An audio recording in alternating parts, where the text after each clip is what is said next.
थानाय सेप्तेम्बर दाननि 13 सानमारिआव कैलासर आरकेआई रिं नख्लाव बीजेपीनि लोगोगुथुम पान्डाव हास्तिनि मन्थ्रिग्रा बिप्लब कुमार देब तातालकक शाखा हिनै क्राकशाल याक्सी बदल कैलासर बखास्ते कमिटिनि हाबानाव कक्तमाथुनि पान्डा खलायजाखा बदलनि बखाक्तै फाइमनजाखा एमएलए मफसर आली याक्सी बदल अनकुति हांकर कमिटिनि आदं कान्तिलाल देब याक्सी बदल कैलासर बखास्ते कमिटिनि तांफां बिश्वरूप गोस्वामी आकर्षक पान्डाव बिश्वरूप गोस्वामी शाखा थानाय सालनि कैलास शहर बीजेपी बदलनि लोगोगुथुम पान्डाव कुथुम लाइमासि खरक नैसाय हाय एंगानो बाइके जुदा जुदा बदल याकरे खरक नैसाय बारा बरक बीजेपी बदल हाबका हिनै ताताल कक शाखा आबो बेलाइन मनि कथक ते अजरानि जतनि साय जुस कदर हिनै शाखा পার্টি মার্কাদি কৈলাসহর মহকুমা কমিটির পক্ষ থেকে আজকে এটা বিশেষ কারণে আপনাদেরকে এখানে আহ্বান করেছি।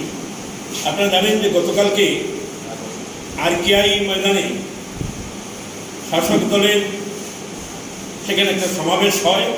সমাবেশে রাজ্যের মুখ্যমন্ত্রী বিপ্লব কুমার দেব এসেছিলেন। তো তাদের কথা মাফিক তারা যেখানেই যাচ্ছেন সেখানে মিথ্যা কিছু বক্তব্য রাখছেন। আমরা দেখেছি গতকালকেও তার ব্যতিক্রম হয়নি। কিন্তু সবচেয়ে আশ্চর্যের বিষয় যেটা হলো, কালকে এই সমাবেশে তারা ঘোষণা দিলেন যে বিভিন্ন বিরোধী রাজনৈতিক দল থেকে, মূলত আমাদের দল বলা হয়েছে এবং অন্য দলগুলি মিলিয়ে নাকি 2385 সম্ভবত, আমি যদি ভুল না করে থাকি সংখ্যাটা, নতুন মানুষ গতকালকে তাদের দলে যোগদান করেছিল। তো এটা আসলে শতাব্দী না সহস্রাব্দের সবচেয়ে বড় ঠক হয়ে যেতে পারে, জোকস হয়ে যেতে পারে। কারণ কালকে মাঠে যে প্যান্ডেল তারা করেছেন, প্রচণ্ড ভাদ্রের রৌদ্রের মধ্যে যে প্যান্ডেল করেছেন, সেখানে যা চেয়ার বসানো হয়েছে, সেই চেয়ার তিনি সাপ্লাই করেছেন, তার সাথে যা কথা হয়েছে যে তিনি 2000 চেয়ার সাপ্লাই করছেন। কোনো এই ডেকোরেটর চেয়ার বেশি দিয়ে কম বলবে এমন অভিজ্ঞতা পৃথিবীর ইতিহাসে নেই, বরঞ্চ কম চেয়ার দিয়ে বেশি বলারই রেওয়াজ আছে, কারণ তাদের ব্যবসার জন্য। ডেকোরেটর বলেছেন 2000 চেয়ার, মানে সর্বোচ্চ যদি 2000 চেয়ার হয় তাহলে 2000 লোক সেখানে ছিলেন। চেয়ারের বাইরে কিন্তু আপনারাও মাঝে সবাই ছিলেন, খুব বেশি লোক বাইরে দাঁড়ানো ছিল না। চেয়ারের বাইরে এই প্রচণ্ড রোদের মধ্যে অল্প কিছু লোক ছিল। হ্যাঁ, কিছু লোক শহরে এসেছে, গাড়ি দিয়ে বাইরে থেকে সেখানে প্রভাবিত করা হয়েছে মানুষকে, যে না গেলে ঘরের টাকা পাওয়া যাবে না, রেগার কার্ড পাওয়া যাবে না, এরকম মানুষকে হুমকি টুমকি ভয় দেখানো হয়েছে। কিছু লোককে গাড়ি দিয়ে এনেছেন, কিন্তু বেশিরভাগই ওইখানে রৌদ্রে মাঠে যায়নি। তো 2000 লোকও যদি মাঠে থাকে, সেখানে 2385 জন যদি নতুন দলে অংশগ্রহণ করে, তাহলে তাদের এতদিনের যে বিজেপি দলের যে পুঁজি, তাদের আসল লোক গেল কোথায়? তো এইটা একটা বিরাট একটা জোকস ছাড়া আর কিছু না। এবং আমরা এখানে আরও যেটা দেখলাম, তারা এই বললেন একটা নামও তারা ঘোষণা করলেন না কারা এই দলে যোগ দিয়েছে। আমরা তাদেরকে চ্যালেঞ্জ রাখছি, আমাদের পার্টির তরফ থেকে তারা বলেছেন আমাদের পার্টি যোগ দিয়েছে, আমাদের পার্টির তরফ থেকে আমরা চ্যালেঞ্জ রাখছি, তাদের যদি সৎসাহস থাকে তারা তালিকা প্রকাশ করুন যে সিপিআইএম দল থেকে কারা কারা যোগ দিয়েছে। একটা নামও তারা দিতে পারবে না। হ্যাঁ, একটা নাম আমরা দেখেছি পত্রিকায়, চণ্ডীপুর পঞ্চায়েত সমিতির মধুময় মালাকার। মধুময় মালাকার 2018 সালের বিধানসভা নির্বাচনের পর থেকেই বিজেপি দলের পক্ষে কাজ করছেন, এবং তারপরে পঞ্চায়েত নির্বাচন হওয়ার আগ পর্যন্ত যে সময়টা ছিল, সেই সময় তিনি সেখানকার বর্তমানে যিনি জেলা পরিষদের সহকারী সভাধিপতি সমন দাসের সাথে মিলেমিশে কাজ করেছেন। এবং আমরা পার্টি তখনই তার সভ্যপদ খারিজ করে দিই। তিনি তার সাথে আজকে পার্টির কোনো সম্পর্ক নেই, আজকে 3.5 বছর ধরে।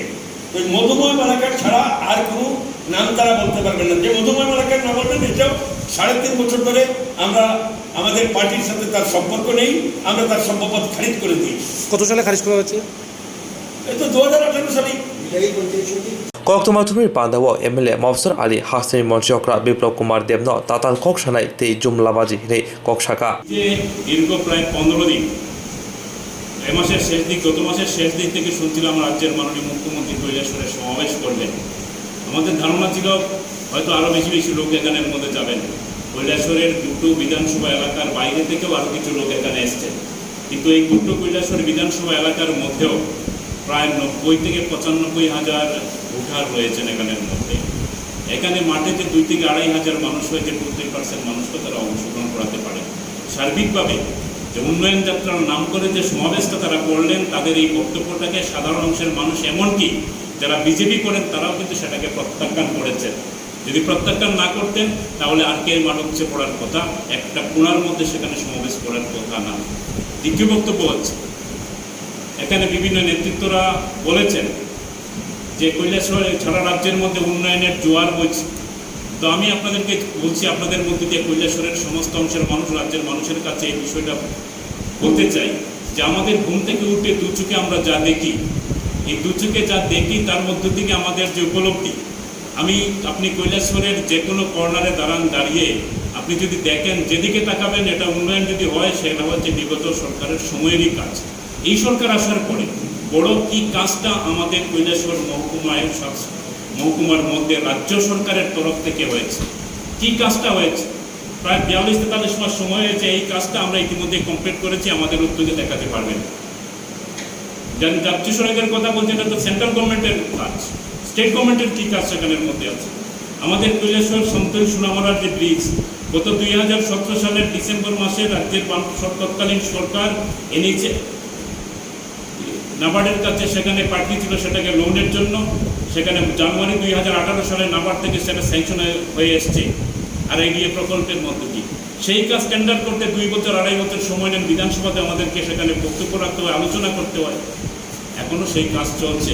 এটা তো তাদের সম্পর্কে, তাদের সাথে তো ব্যক্তিগত আমাদের কোনো রেষারেষি নেই। তারা যে আদর্শে বিশ্বাস করছেন, ভারতের জনতা পার্টির আদর্শে, এই জনতা পার্টির সরকারটা যখন 2018 সালে ত্রিপুরা রাজ্যের মধ্যে আসে, তার প্রাক্কালে যে প্রচারগুলো তারা করছিলেন, টোটাল টাকা ঢপবাজির উপরে, ধাপ্পাবাজির উপরে মানুষকে স্বপ্নে বিভোর করিয়েছিলেন। যারা বলতে পারেন এই সময়ের মধ্যে 70,000 লোকের চাকরি হয়ে গেছে, যারা বলতে পারেন এই সময়ের মধ্যে আমার ভীষণ ডকুমেন্টেড 300-র বেশি পয়েন্ট যেগুলো ছিল তার অধিকাংশই পূরণ করে ফেলেছি, তাদের ক্ষেত্রে এটা তো আলাদা কিছু না। টোটাল একটা ধাপ্পাবাজি করবার চেষ্টা করছেন। কৈলাসহরের মানুষ জানেন, বুঝেন যে আসলে এটা ঠিক না, কিন্তু সাবরুম, বিলোনিয়া, উদয়পুর, বিভিন্ন জায়গার মানুষ তারা তো আর সেখানে দেখেনি, আরকের মাঠ সম্পর্কে তাদের ধারণা নেই।